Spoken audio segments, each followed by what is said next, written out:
Wrestling POV's content may not be suitable to audiences. Your discretion is advised. Wrestling POV's content may not be suitable to audiences. Your discretion is advised. Wrestling POV's content may not be suitable to modern audiences. Your discretion is advised. Wrestling POV's content may not be suitable to modern audiences. Your discretion is advised.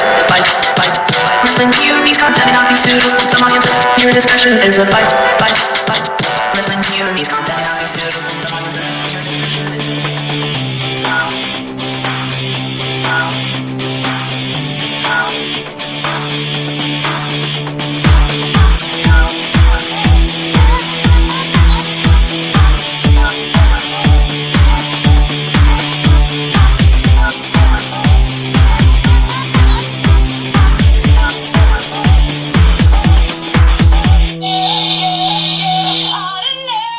That's right, bitches, you ought to know. It's time for WPOV Global. I'm your host, the legend TJ Logan. With me, the gentleman, and yes, he is a gentleman, girls. He will not give you his first name. He will not call you back. He is Elio Canella. Elio. What is going on? You walking stud, you. What? I'm not even going to ask how your week is because I don't think I can take this much debauchery so early in the week. But I know you wrestled with a lot of women, but you also did watch some wrestling this weekend. And folks, we got a lot of wrestling to talk about because there's a lot of cool stuff going on. But it was a lot. Elio, yes, besides the wrestling, I mean, you must be exhausted. I mean, a man of many women like yourselves. I gotta know what was the weekend like for you, brother? My weekend was quite eventful because have you ever had yourself volunteered for something that you find out about at the last minute? Is that what you call 3 dates in one night? Go on. So Saturday, I could have caught up on NJPW G1, but however, I spent the day out in the heat at a picnic. So a picnic, you mean a redhead in a hotel room, right? Go on. I'm listening. So I'm out there. It's freaking hot outside. I don't know what the temperature was here in Toronto. I'm not sure how hot it is out there in Calgary, but it was like, kill me now. Just take me home now. And by kill me now, you meant her sister showed up. I got it. I read what you're saying. I get what you're putting down, Elio. Man, you live the things that people write about in Penthouse Forum. I get it. Okay. I know this is a family thing, so I'm not even going to push any further. Elio, you keep your dirty little secrets to yourself. Just send me some pictures. Anyways, let's talk some wrestling. First of all, folks, you know we like to do a poll. This week's a poll is a little bit different. I mean, the question, if we had just asked the question strictly about indie wrestling or not the major leagues of wrestling, you know, the answer would be pretty easy to answer. The question was, we're going to say, first of all, should major wrestling companies have an off season? Now, if we're talking about smaller companies, you can't have an off season. I mean, let's face it. You're lucky if month to month the same wrestlers are in the same area. So an off season would kill it. But let's talk about the WWE. I mean, we're having wrestlers who they're talking about they wrestle like, you know, or make appearances or do things almost like 320 times a year. Mm-hmm. And so we put it to the poll. First of all, Elio, I want to ask you, should major wrestling companies have an off season? I think that they should have set apart at a time, like to at least let some of the wrestlers heal up their bodies and like refresh their characters and their storylines. Okay, but we're not talking. But should they have like an off season? Should there be like a little break in the wrestling calendar where everyone takes some time off? And no, I think that would just like kill interest. that would just like kill everyone's interest. Fans really want their wrestling. Yeah, I'm gonna have to agree with that. What I think is, and I don't know why they just don't do this. I mean, why? Okay, they're writing storylines constantly in the WWE. People are going through cycles. You go through things where something happens and you get your revenge and yada yada. Why don't they take the time where, you know, a half of the wrestlers or 1/3 of the wrestlers at any given time are off TV for a couple weeks, nursing so-called injuries or doing so-called this or that? Or there's such an easy way to write this to give people, you know. Do you remember in the old days? I remember back in like WrestleMania 1, like, you know, those guys involved in any of the top cards, none of them met. None of them, like, confronted each other every week on TV. There was a giant build-up, and that build-up made it Yep. so that when it happened, it was something, Let's take the main event of WrestleMania 4 and WrestleMania 5. They built that up for a whole year. Yeah, and you know what? They say right now people have no patience. The fans wouldn't stand for it. It wouldn't work. I think we're undercutting things. I think if you wrote interesting enough reasons why certain people weren't on television, why they weren't competing for a little while, I think it would add to the allure and the illusion. And so, I don't think. I don't think that there should be a set, season. I don't think there should be like a month or two break or something like that where there's no wrestling. I think that would kill the interest, unfortunately. But let's take a look here. I'm going to do some comments here. One comment we had from one of our top commentators here, Matt Nowak, says, "Nope. Although each wrestler should get an extended break, not only will it help prevent so many injuries, it'll keep characters fresh." Yes. That is true. Oh, you know what? I realized as I'm going into the comments, I didn't say how the poll came out. 50, I got the numbers, yeah. yeah, I got them right here too. 50.3% of you said nope. 49.7 said yes. That's a really close number. Everyone's divided down the middle here. Wow. And Okay. folks, we thank you for voting. And let's talk a few more. Let's look at some more of these, some more of the comments that we have here. Okay. Okay. Scrolling through. Here we go. William Rusho says, not necessarily an off season. Give the wrestlers time to recover. Have 2 or 3 sets of wrestlers. One set wrestling part of the time to give the others time to heal. Maybe we'll have longer wrestling careers, less injuries, and less dependency on painkillers. Well, that's an interesting comment. Louis Martinez says no, because of the storylines. I think they should have the lighter schedule, though. It's almost inhumane to have someone toss their body around 5 days a week and travel added to it all. With the travel, it's the equivalent of getting 1 day off a week. I hated that shit just working on at the post office. I can only imagine how mentally and physically taxing it is on those wrestlers bumping and traveling. I sympathize with them and give them a shit ton of credit for doing what they do. That's why I'll never call a wrestler a jobber or say they can't wrestle.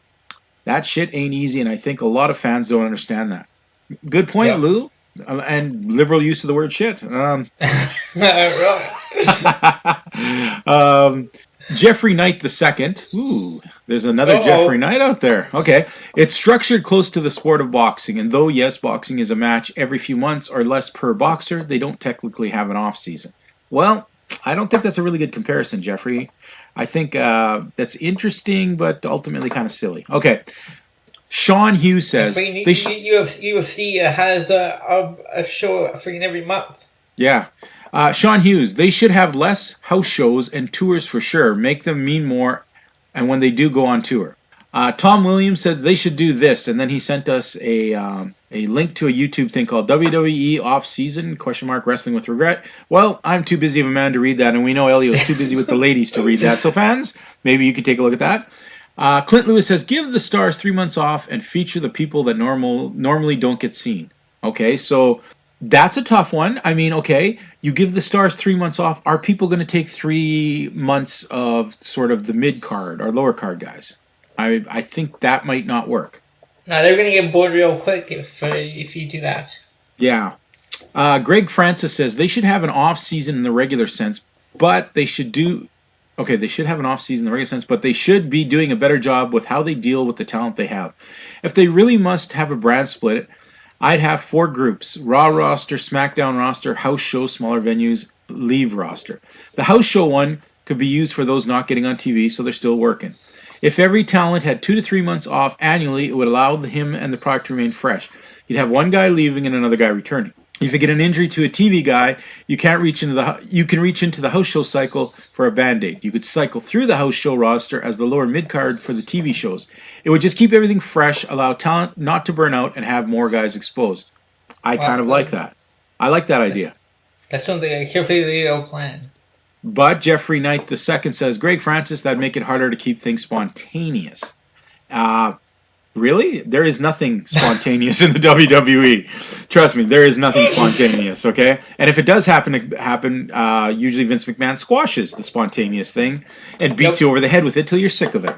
All right, Greg Francis replies, how?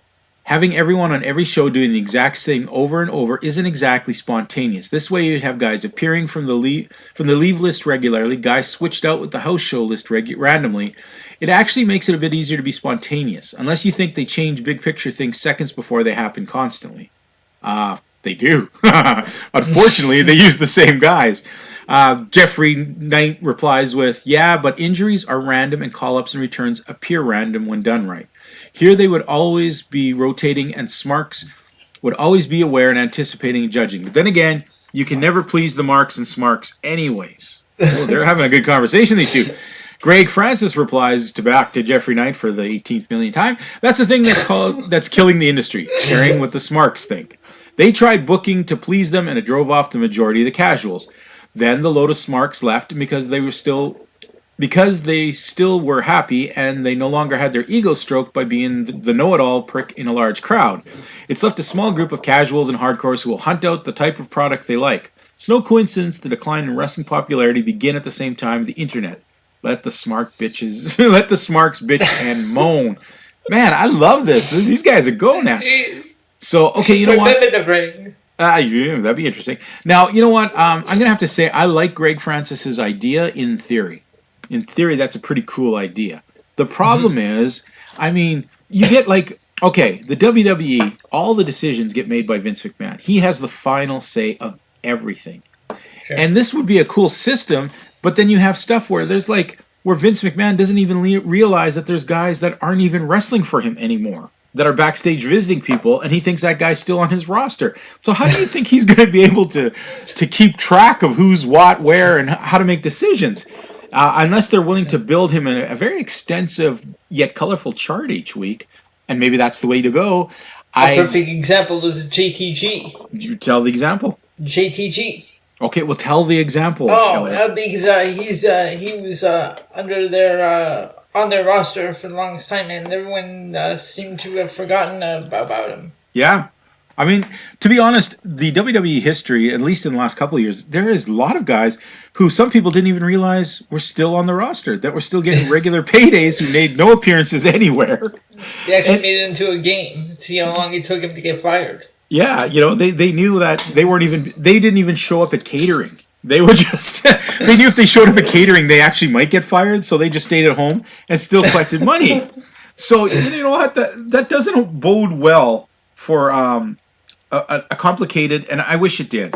You know, maybe when Vince McMahon retires and there's other people who try to direct the boat a little more carefully, we might have something like this, but as it stands, there's no way in hell. Vince can't even remember who's on his main show, let alone what 1/3 of the wrestlers that are out, 1/3 of the wrestlers that, you know. Great idea, guys, but I don't see it working. So, you know what? That was a pretty cool, I like the interaction there. I like the idea of people telling us kind of their ideas of what they think. And keep it up, fans. We're going to try and come up with another poll for next week. We always do. And let's keep our booking. I don't want to get too far into fantasy booking. It kind of sucks. No, I'm saying that's what we had going on here. Yeah, we kind of did. But you know what? It was one of the ideas was very good and the other one wasn't. Yeah. Let's just go that way. All right, so we'll let you fans decide which one was good and which one wasn't. All right, Elio, I'm going to pull out of this. I know you have a few news items you want to talk about before we get into New Japan. I do, and let's pull up the news right now. So, in AEW news, Pac may be on his way to AEW. They found that the issue with why he wasn't at Double or Nothing was that the issue was with Dragon Gate, as at the time he was their Open the Dream Gate champion and has since dropped the title. So there's talks that he may be on his way. Interesting. Pac's definitely a hard hitter, a bit of a known name. And then this weekend, NXT UK held a set of tapings, and we saw the debut of Shaw Samuels, who lost in a dark match to Daryl Allen. And although he did lose, it may only be a matter of time before they use him on the main shows. Interesting. Anything else you got for us, brother? That's all the news I have for this week. That is all the news that is fit to be told to you people. No, anyways. Next week we'll make up a bunch of crap and call it news. It is wrestling. I mean, that's what they do anyways. Anyways, let's talk New Japan. Okay? Okay. Right now we are in the G1 tournament, and it is some, you know what, Elio, I'm very proud of you. You have been following along rather closely and watching the tournament matchups, and there has been some really good stuff. Today this is our first NJPW event that I'm 100% completely caught up on. Excellent. Okay, well, since our last episode, we've had 3 more nights go into the books, days 5, 6, and 7. We're going to talk quickly about the results, talk about at the end who is doing really well, who's struggling, who to keep an eye on, and for each day, I'm going to pick one match that I think fans, this is the best match of the night. Okay. We're going to start off day 5. We had Kenta defeating Lance Archer by tap out, which was interesting. Archer looking good. He's been looking good in this tournament. Evil defeating Sonata with a pin. Yep. Okada defeating Bad Luck Fale, which I had to say for an Okada match was not a very good match. Tanahashi pins Zack Sabre Jr. And Kota Ibushi pins Will Ospreay. Now, for this night, I'm going to pick. It was a struggle because Tanahashi versus Sabre was really cool. Lots of reversals, lots of not sure what was going to happen. But I'm going to go with Ibushi against Ospreay. Definitely the match of the night. Lots of crazy stuff as you'd expect. Bit of a surprise that Ospreay lost. All right, moving into day 6. I don't even think Tai Chi had any hope of defeating Shingo, but he lost to Shingo. Jeff Cobb picks up his first win of the tournament. Believe it or not, this is his first in his 3rd outing. So he's not doing so great in the ratings right now, but he defeats Juice Robinson, who's actually been doing well. A match, if I had another match to pick, I might have picked this one for the night because it was funny as hell. Maybe I'll throw it as a B match. Yano defeating Jay White in just a poor funny... Jay White. I Poor Jay White. He can't get a break. Yano, up to his hilarious idiocy. This was a funny match. Then Naito defeating Goto. I gotta say, it wasn't a great match, but it was a very solid match with the build-up that Goto wrestled the whole match quite differently than he usually does. Like, he usually has a set style. He goes in, does the same stuff, does the same moves. He's kind of predictable. He's kind of like Bret Hart, where, he gets on that roll, and you can pretty much guess what the next 5 moves are going to be. And they're devastating, but you can kind of guess How is Naito doing point-wise? Because I don't really have the points graph in front of me. Well, Naito's kind of he's lost 1 match, but he's won 2. So he's okay. It just seemed like he wasn't doing like that great. No, he wasn't doing super great, but this defeat over Goto looked good on him. Goto, like I said, really changed things up. Almost came away with the victory. He looked really good here, better than I've seen Goto in a while. And he can be. You either find Goto solid or you find him boring as hell. This match, he was pretty solid and a little interesting. The main event was definitely the match of the night, and we've talked about this one. Jon Moxley defeating Ishii. Tomohiro Ishii. This was a crazy match. It was all over the crowd. It was hardcore. It was hitting. There was tables involved. There was all kinds of stuff. Really good match. I'm going to pick it as the match that you should probably look at. Okay? Yep. And then day 7, okay? Zack Sabre Jr. defeating Bad Luck Fale by countout, which was interesting. It was kind of a weird way. He kind of trapped Fale outside of the ring and then jumped in and got the win. Tanahashi just squeaking a win over Archer. Archer looking great, but kind of now this is 2 losses in a row for him. This is kind of, he started off very strong, but it's kind of in the mid things is where, things can really go. We also had Kenta defeating Evil. This puts Kenta at his 3rd straight win. Or his 4th straight win of the tournament. So he's undefeated at the moment. Ibushi defeating Sonata and it was an okay match. I expected more out of these guys, I think. They're just, I don't know, sometimes when you get fast-paced movement and fast-paced matches where you don't feel the heart in it. I didn't feel a lot of heart in this match for some reason. It just seemed a little off. And definitely the match of the night, and so far, I'm going to say, honestly, the more I think about it, so far up to day 7 has been the match of the tournament. Okada defeating Ospreay was a incredible G1 match. Now, Fans, check that one out, please. That is definitely day 7, Okada versus Ospreay. Now, earlier we talked, we've been so caught up in watching these matches that we haven't picked matches for the vault if any of them should go in. You brought up one, and I'd like you to bring up the match you brought up. Tomohiro Ishii versus Jeff Cobb from day 2 of the G1 Climax. I think that is a tremendous match, and I think, yes, we should put this in. Alright, so that match is now in the vault. And my nomination for Match of the Vault from day 7, Okada defeating Ospreay. Thought it was a clinic of really incredibly good wrestling with a great story and a lot of good stuff going on. What do you think? Yes, definitely a great match. All right. Is it vault worthy? Yes. All right. There we go, folks. 2 into the vault this week. Now, 2 new entries. Now we're up to day 7, and let's talk a bit about how guys are doing in this tournament, okay? In the one block, we definitely have to look at Kenta.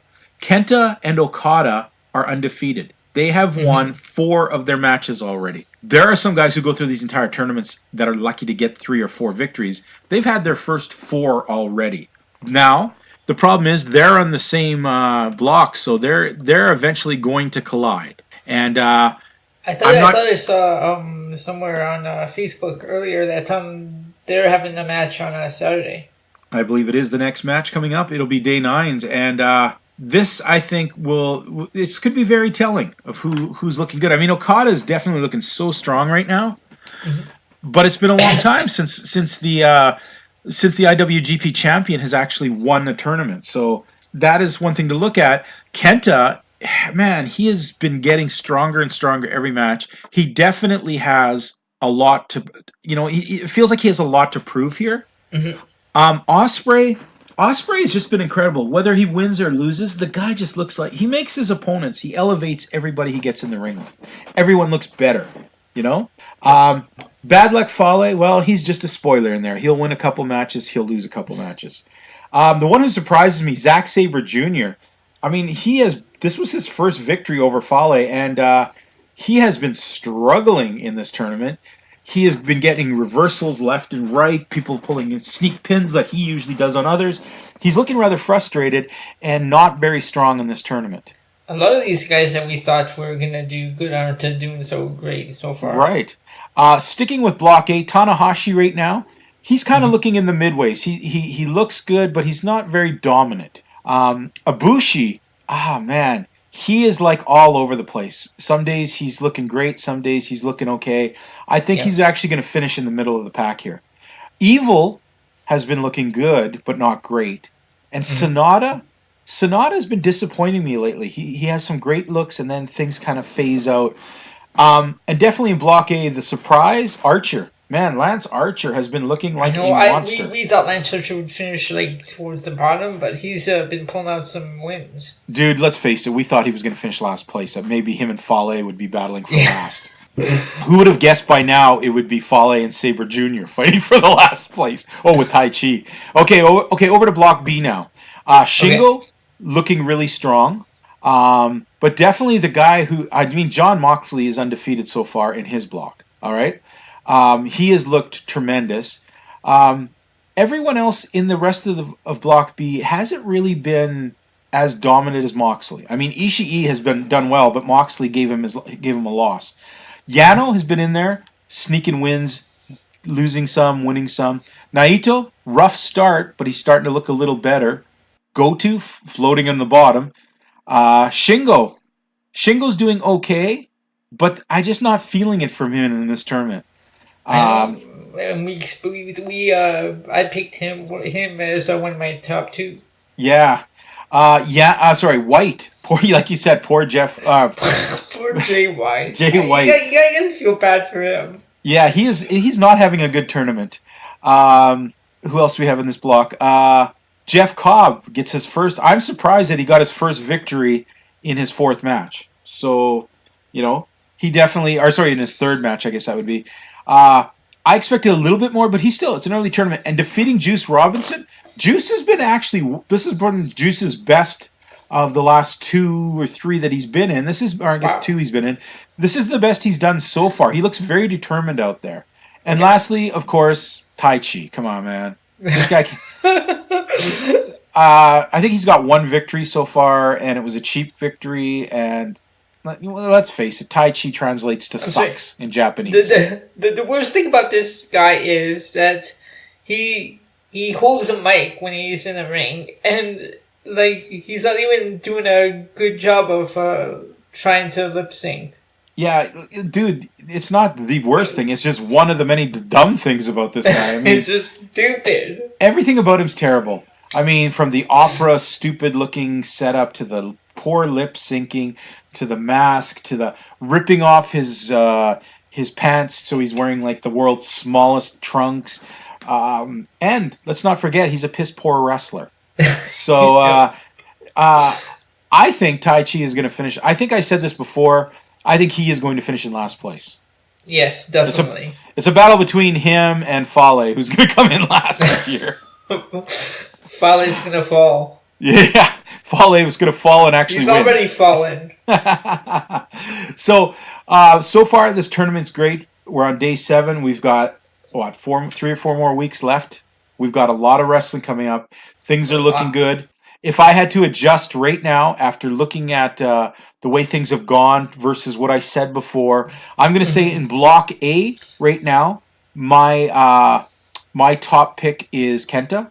And in Block B, my new top pick is going to have to be Jon Moxley. Yeah, I'm gonna have to go with Kenta because Kenta is he just returned to NJPW and he's been looking real good. All right, and who would you pick in Block B? Yeah, I'm gonna go with Jon Moxley as well in Block B. All right, so there you have it, folks. The tournament is still continuing. We're pulling out matches. Hey, we've been 7 days in. We already have 2 matches that are going into our yearly vault. Awesome. Yep. They're in the first 7 days. How incredible can this matches be? But you know what? We are going to take a little break here, and when we come back, we're going to go. Believe it or not, well, I'm going to say believe it, even though you probably won't.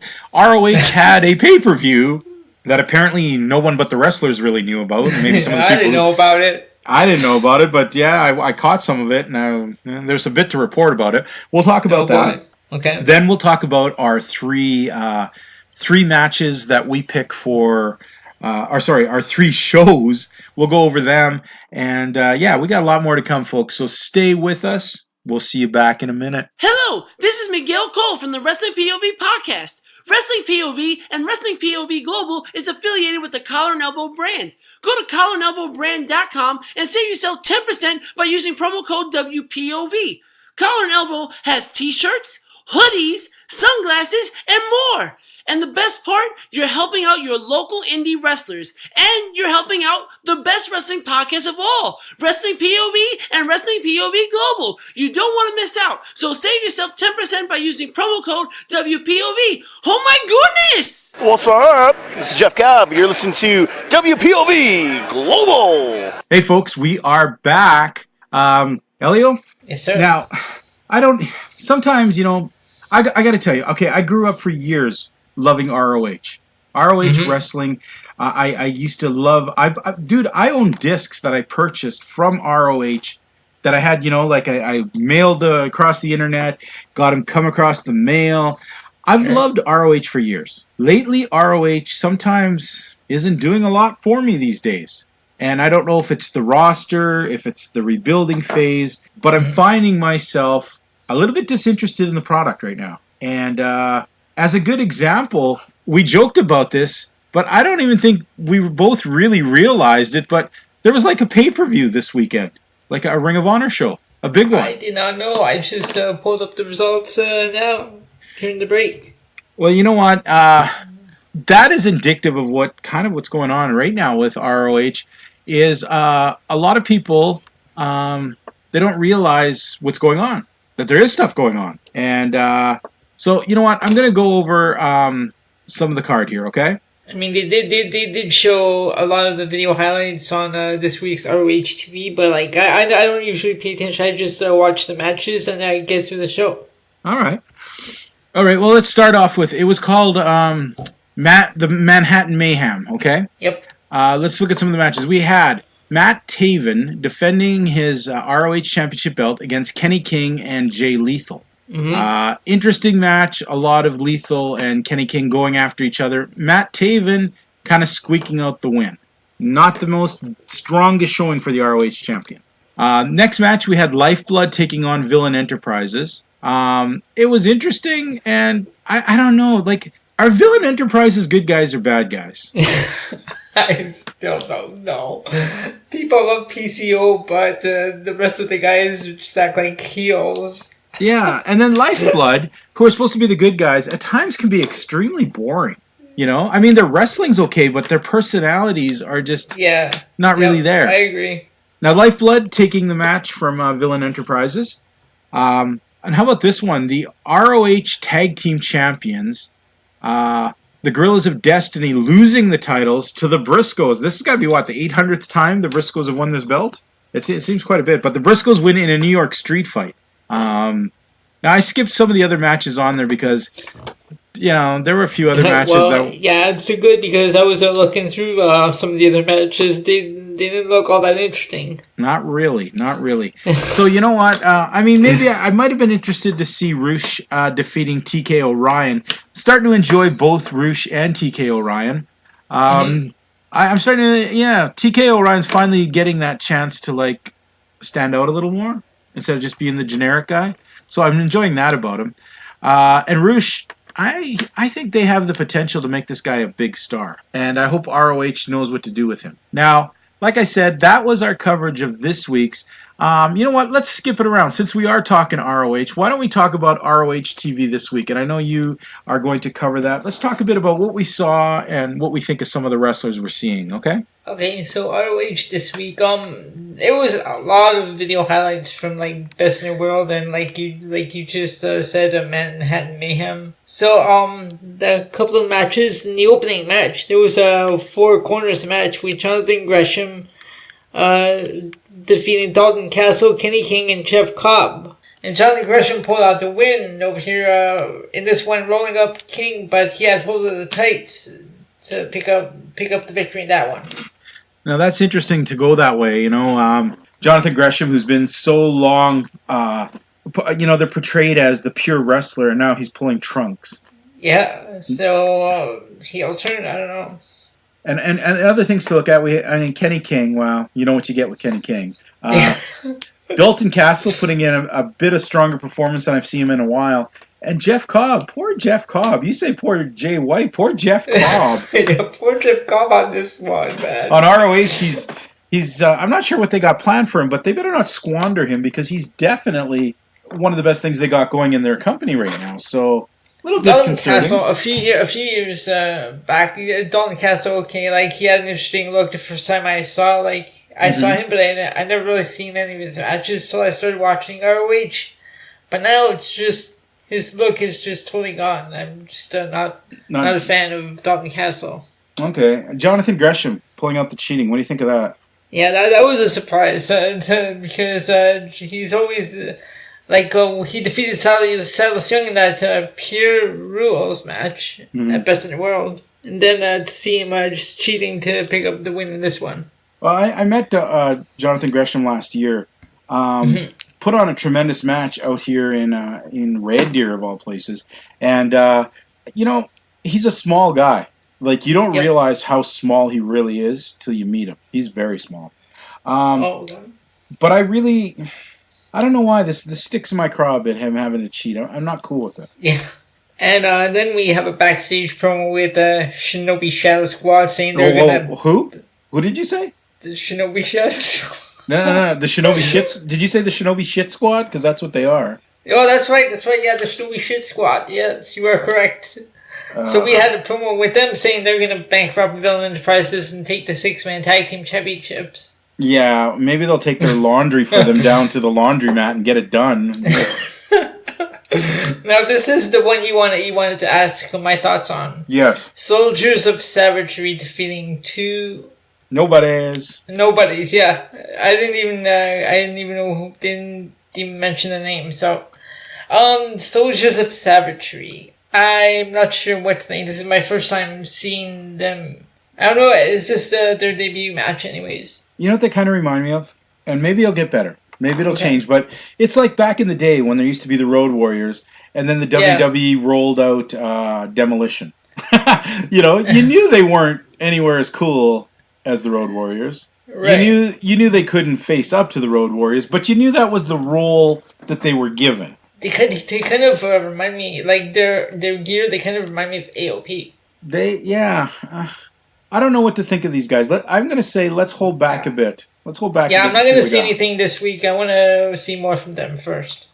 All right. And then in the main event, we had Lifeblood defeating Villain Enterprises. And we talked a bit about this. It's a non-title street fight. Mm-hmm. So, of course, because it's non-title and because it's a special stip matches, you knew that Lifeblood was going to win. Yep. Let's face it. I mean, Villain Enterprises, very good team. And yet again, people were chanting PCO. Right. And then on the flip side, Lifeblood, another very good team with not a lot of personality, unfortunately. If I ran into Mark Haskins right now and he walked by me, I don't even know if I'd recognize him. Same with Tracy Williams, probably. But we also said the same thing about Kip Sabian when we first saw him. Who? Exactly. Oh, brother. Okay. So, how would you rate this week's episode of ROH? This week, it wasn't as bad as previous weeks. It wasn't the greatest, but it wasn't completely bad. Actually, the one spot I forgot to mention, in the parking lot, Jay Lethal confronting Gresham about what's up with the way he won the match. Yeah. Well, yeah. How do you feel about this week's episode? What would you give it?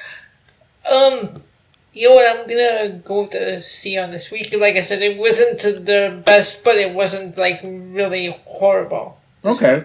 I think I'm gonna give it a B- only because we've had some terrible, dreadful ROH television in the last little while. This wasn't that bad, Right. So yeah, I'm gonna give it a B-. You give it a C. All right. Let's move on to MLW. Okay. MLW this week was really interesting. I kind of like how they change things up every now and then. And this week was once again kind of Selena De La Renta was the cornerstone of most of the show. Okay. What is going on there? She's trying to conjure up the devil or something. Yeah, is she going to be surprised when she just gets a greasy Mexican wrestler named Bestia 666 who isn't that great, but okay. Highly dramatic. You got to admit that opening with her, looked like she was it was all black and white except her lips were red, and then MLW is so fun. It is. It's pretty fun without being too hokey. I didn't think that was overly hokey. I thought that was fun. So we still have Mance, the Southern Psychopath. Our boy is definitely putting a crimp in Selena's style. He's going after her full force now. She's going to fight back next week, as we're told at the end of the show. They'll be bringing in Mexican wrestler Bestia 666.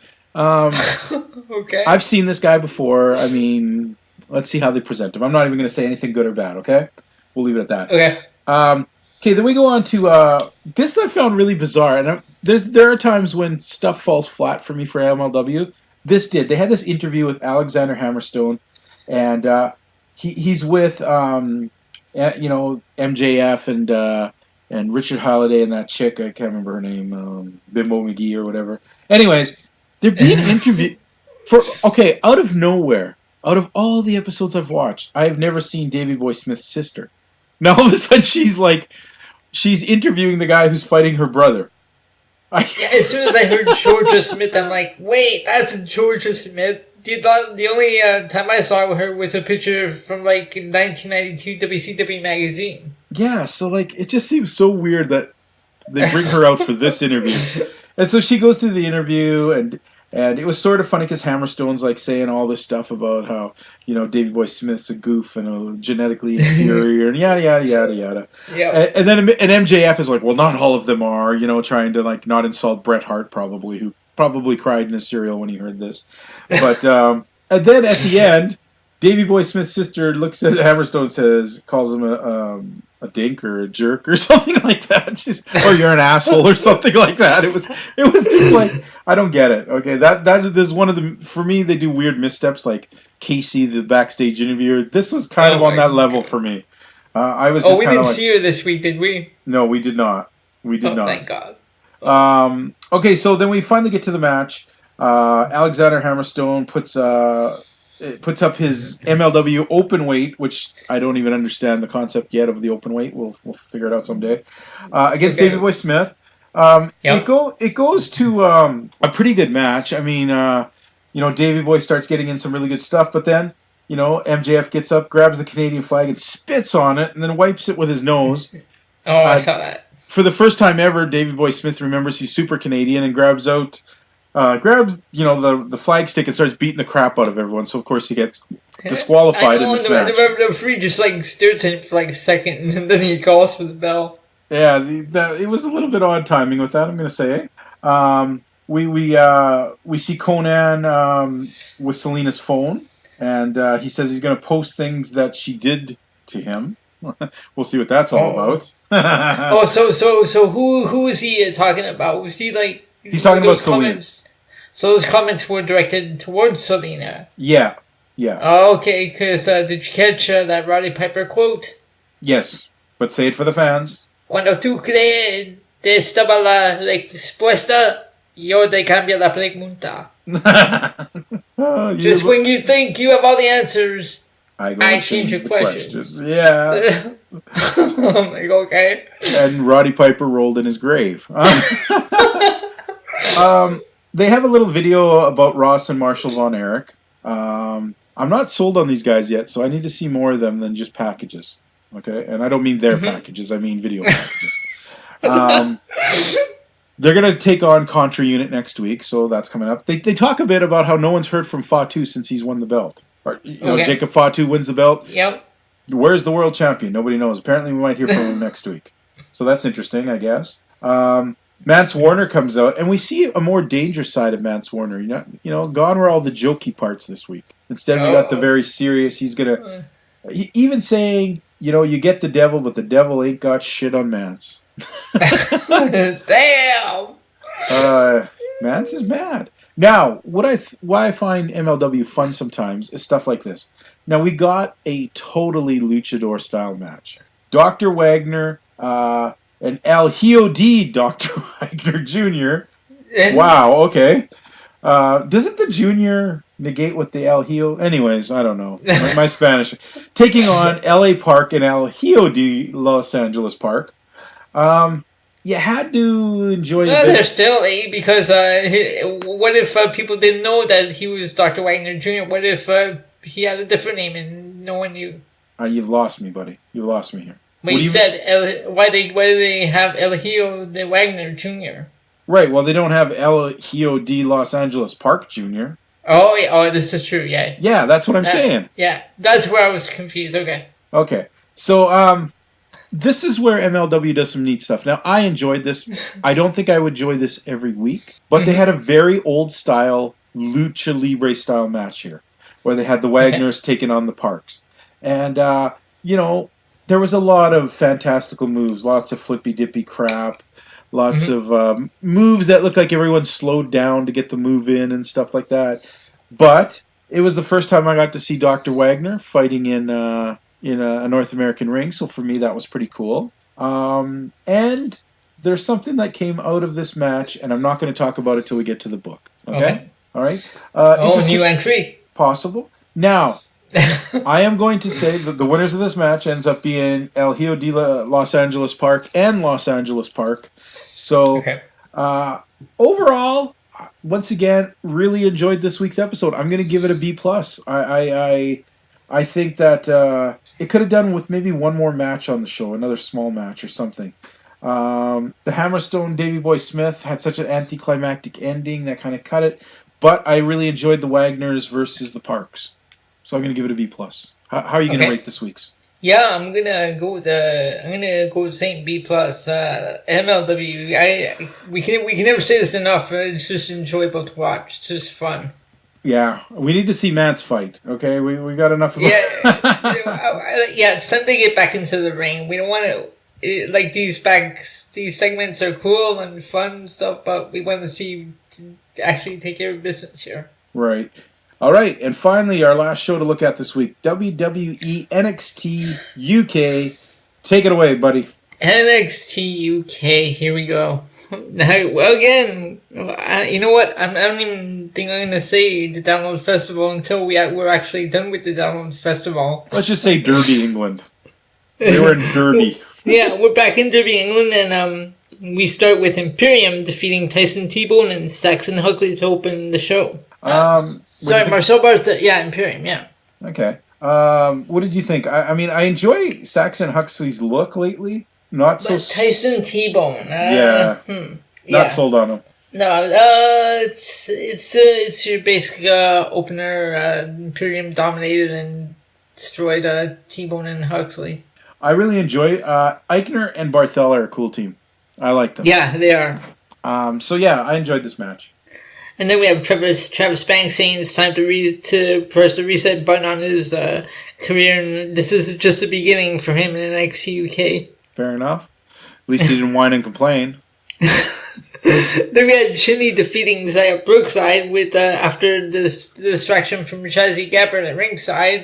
Chinny got the 3 count with the roll up. I'm gonna say I'm my dislike that I was starting to build for Zaya Brookside is kind of ending. I'm starting to enjoy her a bit. Yep. I knew there was something about her. Yeah. It's good. It's good. We waited to actually put her in there. Yeah. In the book. Ginny is just still Ginny. Yeah. You know? If it wasn't for Jazzy Gabbard, I don't think Ginny would have half a leg to stand on in NXT UK. So, okay, then match. We had it. Yep. Go ahead. Sorry, go ahead. Oh, then we had an interview with Imperium and Walter accepting Trent Seven's challenge and saying he's going to break Seven's back the way he did Tyler Bates. Yikes. Walter, you big meanie. No, I want to see that match. Yes. Trent Seven Walter. We're going to see it next week? So then we got a Tony Storm interview in the ring. It's interrupted by Kaylee Ray, and we have an official match for the NXT UK Women's Championship at NXT TakeOver Cardiff. I really hope Tony Storm really takes this match good. Like I'm not just not digging Kaylee Ray these days. I'm not buying her. Yep. And of course, next week is the first ever 6-woman tag team match. Mm-hmm. With Tony Storm, Cyborg and Piper Niven versus Kaylee Ray, Ginny, and Jazzy Gabbard. And in the main event, we have Mark Andrews defeating Cassius Ohno. Don't you mean Mandrews? Isn't that what they used to call him in Mandrews? Cassius Ohno in the main event. Yeah, it's definitely got to be. Right? It's definitely got to be an NXT thing, right? He's a pure British wrestler. He's pure something. Pure BS. Anyhow, how would you rate? What do you think of this week's show, brother? This week's wasn't the greatest. The Cyborg side match was good, but the rest of it, the main event wasn't great. I'm just gonna go with a B- on this one. All right. I'm gonna go with a B. I thought it was a little bit better than I expected. Yep. The main event, Manders, he's okay. Ono, I'm kind of sick of seeing him. Brookside definitely had an interestingly good match. And let's face it, Imperium is a good tag team. Yeah, I'll give it a B this week. So now, speaking of NXT originals, in the next set of tapings, they had a couple of the NXT originals taking on the NXT UK stars. Excellent. Yep. So a lot of interesting matches to come ahead. Okay, well, dig into our recording devices and tell us after this week's ratings we've given who's in the head. So definitely this week I'm going to have to say MLW probably had our highest ratings. Yep, MLW is still ahead because let's take a look at the score from last week. We had NXT with 5, MLW with 7, and ROH with 0. Okay. I'm still, oh man, I hate to say it, but it looks the way we've rated things. It does look like MLW takes first place, NXT takes second, and poor ROH is still in the basement. So we have 9, 6, and 0. Man, ROH. All right, well, folks, it's this time of the day where we get into an interesting little thing called The Book. The Book. The Book of Shame. What is the Book of Shame? Well, the Book of Shame is made up of wrestlers, commentators, moves, things that just annoy us and tick us off. Mm-hmm. So let's go into this week's and see who we have. And now, I told you there was something coming up. I do not have someone to add to the book. I actually have someone to take out of the book this week. Okay. Oh, I was thinking about the one my selection from last week, because we said we'd take a week to think about it. Well, let's go over the book and let's let the people find out, Elio. All right. So our first entry is Ace Austin. Ace Austin, yeah. There's something about him, too. I mean, not only does he act like an idiot, but he's also got some of this kind of douchey look and persona about him. I say we keep him in the book. Unless you... do you agree? Yeah, you know what? Yeah. For me, it's just a whatever. He's just there. Yeah. I think it's just the fact that he pulls those stupid playing cards and the cane and that crap that just makes there even worse. Okay. Yeah. Then we have Dave Mastiff. Oh, gosh. Cartoon characters abound. You're stuck in there, Yeah. Dave Mastiff. El Hijo de Los Angeles Park. El Hijo de Los Angeles Park. You know what? I'm nominating to take him out of the book. Oh, okay. We put him in there for a very long time because he walked around looking like some weird Christmas elf. However, this was the first time I actually got to see the guy wrestle for a long time, and he's actually pretty darn good. Oh, okay. All right. He impressed me enough that I want to take him off the list. Oh, okay. So, El Hijo de Los Angeles Park, you're gone. Okay, next we have Facade. Do you even have to ask? Facade, you'll be in there. I can never see you cleaning your image or being better, so you're probably there for life. Then we have that word that shall not be used. It is a terrible word, and the girl. Yes, keep it, please. I don't want to say the word. We know what it is, people. Then we have Jimmy Havoc. Oh, yuck. We haven't seen him for a while, and I still have a bad taste in my mouth. Yeah, Jimmy Havoc stays. Kenny King. Whoa. Although Kenny King's wrestling. Although I did agree with what he said to Red Titus. Well, you know what? Even a blind squirrel can get a nut in the dark sometime. Batman Fulton. Yeah. It's nice that we don't cover Impact very much. He's like fading from my memory. I don't even remember much about that dude. Oh, I'm actually gonna bring something up about Impact after. Okay. Okay, Nigel McGuinness. Yeah, Nigel McGuinness. I don't know why, but I think he's getting into Tommy Dreamer hate level with me. Now, I have a question. Are commentators? Do commentators usually have an off night where they'll forget a wrestler's name? I would say everyone does, but if you're professional and being paid a lot, you probably shouldn't. Okay, because I don't know if you caught what he said at the Extreme Rules kickoff show. What did he say? During the Tony Nese Drew Gulak match, Tony Nese came off the top rope landing on Gulak. Instead of calling him Tony Nese, Nigel called him Tony Gulak. Yeah, that seems about like a Nigel McGuinness crap move. Okay. I had to rewind it just to double check that I didn't hear it wrong. Alright, so we have Sami Callihan times 5. Well, you know what? Sami Callihan times 5. It's been a quiet week. I don't think we have an asterisk to add to this week. Do you have anything to add to that? No, I haven't seen anything from him. Although he's going to be fighting Tessa Blanchard again, so who knows, eh? Okay, I don't have to bring it up because I had to see. I just out of curiosity, I went on the website to check the results. Now it's still the same crap. Yeah, it's the same crap every week. My goodness. Then we have Casey the Updater. Oh, she stays. Until she gets out of junior college acting class, yeah, she stays. I think we saw the equivalent on SmackDown when that one was interviewing Shane after he got stunned by Kevin Owens. that was she stuck the microphone in his face. It's like, okay. Then we have the Chris brothers. Yeah, they're pathetic. The Chris brothers will always be in there. The Hunt.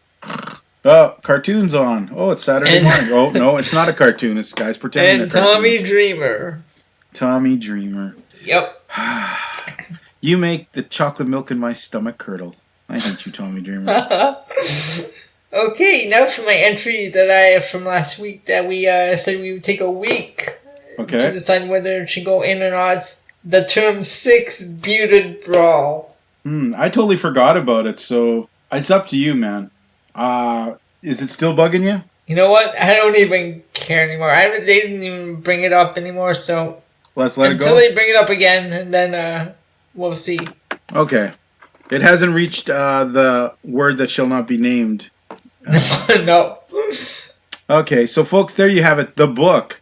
We have one El Hijo de Los Angeles Park. That guy has made it out of the book. You don't always make it out of the book in our book, so... Hey, I thought we put Kenny... Oh, we did put Kenny King. See, I was so bored and fell asleep, I didn't even hear his name. Okay. Put Kenny King. Anyways, fans... Oh, we had another one, Red Titus. Yeah, no, we're not going to see Red Titus anymore. He's so low on the card. He's not even worth it. It's not worth it. Yeah, his life is pathetic enough. He doesn't need us making fun of him. Yeah. Folks, you know what? It's been a great... the New Japan stuff is just blowing me away right now, and I'm really enjoying this tournament. And MLW, fun as ever. ROH, well, it got a little better this week. Let's hope it can get better. And NXT... It's always on the edge of, maybe being the breakout show. Who knows? Trent Seven next week versus Walter. That might be the match that will take them back over MLW next week. We don't know. NXT is like on a scale. It's always balancing, going up and down. Yeah. So, folks, you know what? Some great wrestling out there. Elio? Yes, sir. All I can say is this week, enjoy your wrestling. Okay. Try and use your real name at least once to any of these girls. Remember, there are diseases where things will fall off, so be careful. And save some for the rest of us guys. There's other guys out there who need women too, Ellie. You don't have to be taking them all.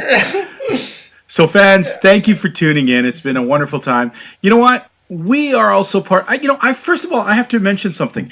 There is this really fun webpage that came up that I would suggest, a group that I'd like you guys to take a look at on Facebook. It's I don't know the exact name. Do you remember the exact name of this thing about the WWE headquarters thing? What was that thing called? I mean, it was incredible. It was a riff on the Area 51 thing. Let me pull it up here. Yeah, pull it up and tell fans where they can find this thing, because I thought it was pretty fun and well put together. Okay, so it's actually Storm WB headquarters events can't stop us all, and that's the actual title of the page, and it's up on Facebook. Excellent. And you know what, fans? We love it when you comment on the polls. We love it. If you want to just drop us a letter, tell us how maybe you got some venereal disease for just listening to Elio's exploits, or how you enjoyed hearing something or other offhandedly I might have said. Drop us a line. You can get a hold of us. Give all the pertinent... I do. You can get a hold of us at Wrestling POV Podcast on Facebook, Wrestling POV 1 on Instagram, Wrestling POV on Twitter. We are on Spotify, iHeartRadio, Stitcher, Podbean. I love the taste of Podbean.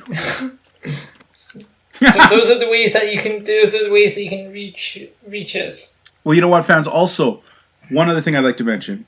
Mm-hmm. We joke around a lot here, and the two of us have a lot of fun up here in Canada. There's 3 Americans down there that are hitting it out the park all the time. They're our sister show, Wrestling POV, and it's a great concept. You got Tony, you got Big Tony, who used to be a wrestler himself. He knew the business part of it. He's been backstage. He's seen the secrets. He knows a lot of stuff. You got Rick Serrano III, who was the ultimate fan, who got, he had his perspective. Then they got the Mimi current Goody. WPOV Global Champion. And then we got Mimi Goody, who brought a woman's perspective. You don't get a lot of that in wrestling. And then the one perspective no one wanted, a puppet. Anyways, tune in to WPOV. Check them out. Their show on this same channel every Saturday. We're here on the Wednesdays. We're rocking it with our socks out. Anyways. Elio, say goodbye to the good people and try not to pick up any chicks on the way home, please. Save some for the rest of the boys. Have a good night, folks. All right. We will talk to you all next week.